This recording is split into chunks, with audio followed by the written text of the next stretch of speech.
Hello guys, अगर आपके भी वॉशिंग मशीन में ऐसे 5C नंबर की एरर आ रही है तो उसको कैसे टिक करना है तो ये हम अभी देखेंगे। आमतौर पर ये 5C की एरर जो होती है वो ड्रेनेज की प्रॉब्लम की वजह से होती है। तो यहाँ पे पहले ये सारा पानी हम निकाल लेते हैं इस तरह से।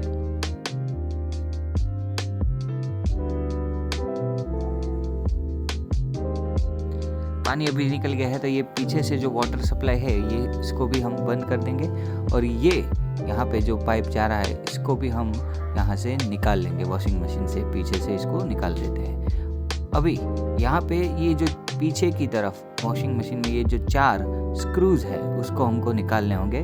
ठीक है, ये 1 2 3 और ये 4, इसको हम खोल लेते हैं। ये पूरा यहाँ से ये खुल जाएगा इस तरह से। यहाँ पे नीचे अगर हम देखेंगे तो नीचे यहाँ पे हमको एक ड्रेनेज वाल दिखेगा। ठीक है, तो इसको ये है जो है इसको ड्रेनेज वाल बोलते हैं।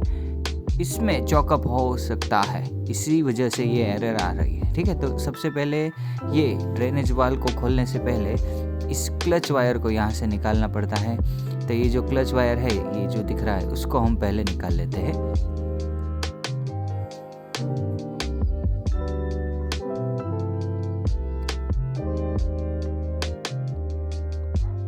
और इस तरह से ये क्लच वायर निकाल दिया है। अभी इसको हम रोटेट करके ये जो ड्रेनेज वाल्व को हम खोल लेते हैं।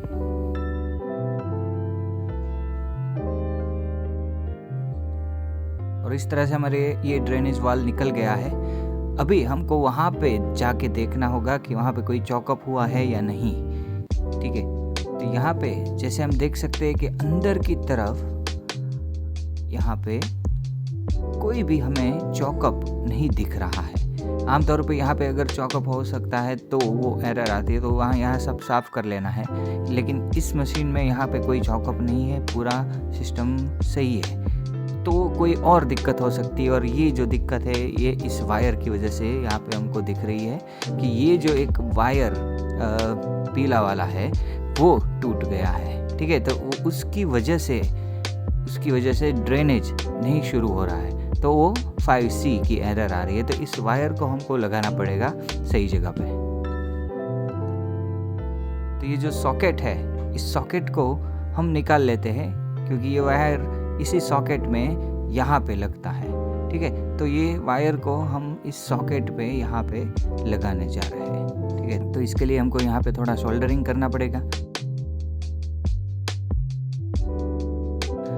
और ये वायर हमने यहाँ पे फिक्स कर दिया है। तो इस सॉकेट को वापस अपनी जगह पे लगा देंगे, यहाँ पे लगा देंगे। तो वापस हमने जो वाल था वो भी अटैच कर दिया है, क्लच वायर को भी डाल दिया है और सॉकेट को भी अपनी सही जगह पे लगा दिया है। तो ये जो 5C का एरर है वो अभी नहीं आएगा।